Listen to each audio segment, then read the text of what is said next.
paling keras menyerang yaitu Rismon Sianipar, justru meminta RJ. Dan lebih mengejutkan lagi ketika publik melihat sebuah momen Wakil Presiden Gibran memberikan parsel kepadanya. Bagi sebagian pendukung Pak Jokowi, ini terasa seperti tamparan emosional. Karena mereka telah merasa berjuang mati-matian membela kebenaran. Namun, mari kita lihat peristiwa ini dengan kepala yang lebih dingin. Permintaan maaf Rismon bukan sekedar permintaan maaf biasa. Ia datang bukan dengan tangan kosong. Ia datang dengan sesuatu yang ia sebut sebagai metode pembuktian.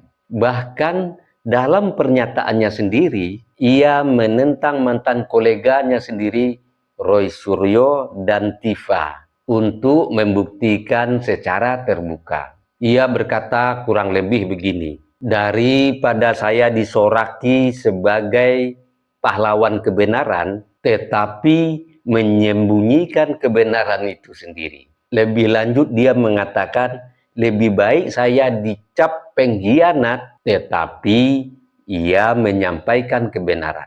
Di sini tentu kita melihat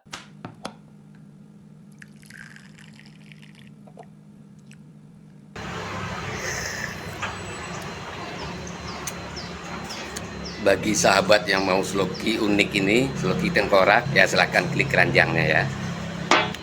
Sahabat bagi perokok tahu persis rasanya ketika dia mau menyalakan rokok di pinggir pantai atau di tanah lapang, itu pasti banyak angin, dan untuk merokok menyalakan koreknya pasti kesulitan, pasti padam oleh tiupan angin.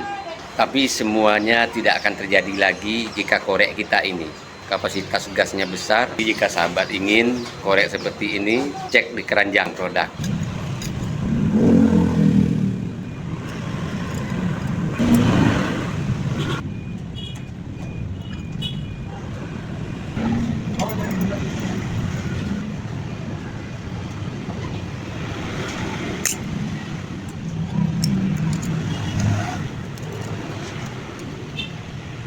Yang berkendaraan punya mobil, power bank jumper aki ini penting ada di kendaraan kita.